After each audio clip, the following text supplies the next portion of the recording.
What are we doing here? And where are we gonna go? It's like we just woke up one morning and then it's welcome to the show. Don't ask any questions, just go with the flow. Make as much money as you can and try your best not to get broke.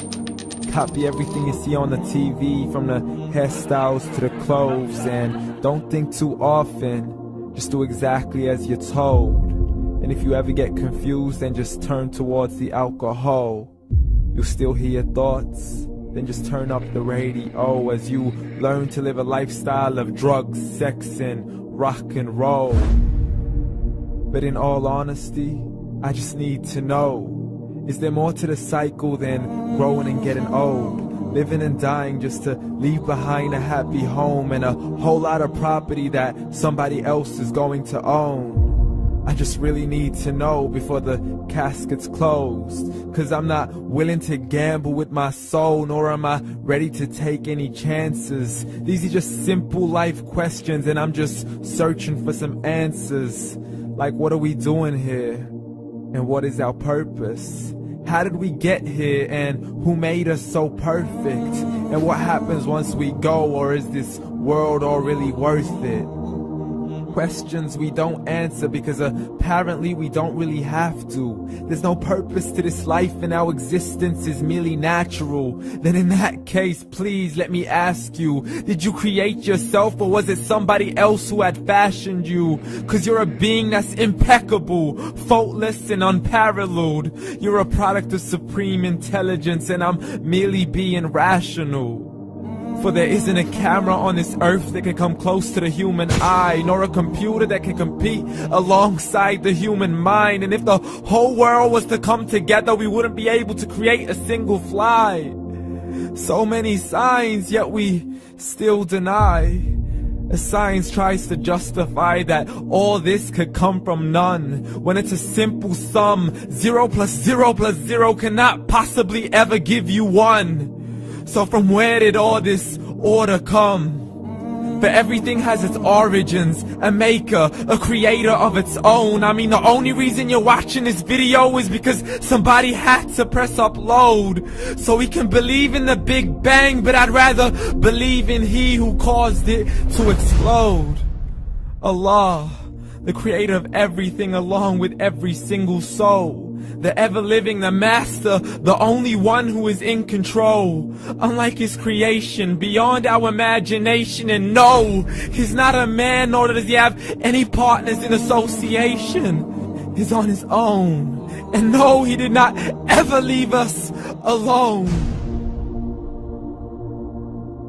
Just like every manufacturer, he left us with an instruction manual. The Quran and Islam, and I'm sorry to jump to conclusions, but it's the only one possible.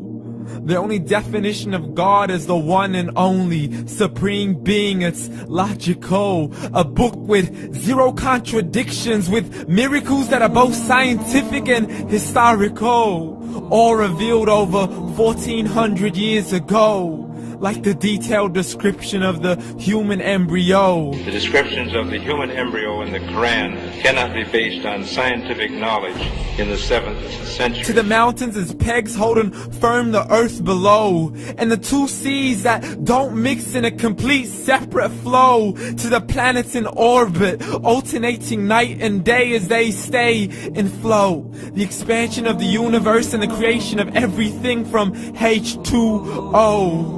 To the stories of the past and the preservation of Pharaoh. To identifying the lowest point in the land where Persia defeated Rome. The gushing fluid that created man in the glands between the ribs and the backbone. And not a word has changed, it's still the same. So please explain how all this was known over 1400 years ago.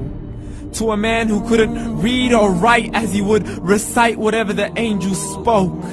And if you still don't believe, please try to come up with something that's even close. But you can't, so we took God as a mockery and his messengers as a joke. Muhammad could not read or write.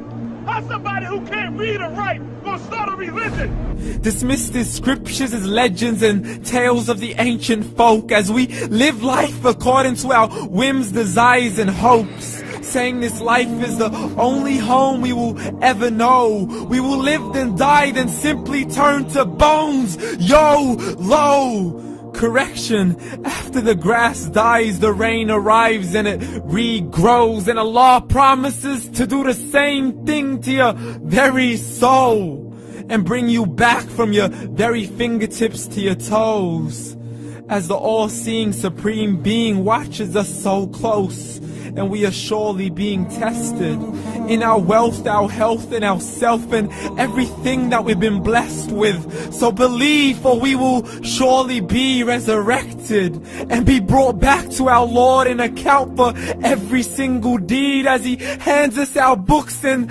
orders us to read. From the bad to the good and everything in between. You yourself are sufficient for your own accountability, so don't be mad at me. You are the one who thought He wouldn't come back to me. I gave you a whole life long to search after me, but you were busy in all that which was temporary. So read, and glad tidings to all those who believed. And if you disbelieve, read. And don't let that day be the first day you find out what your life really means. Read.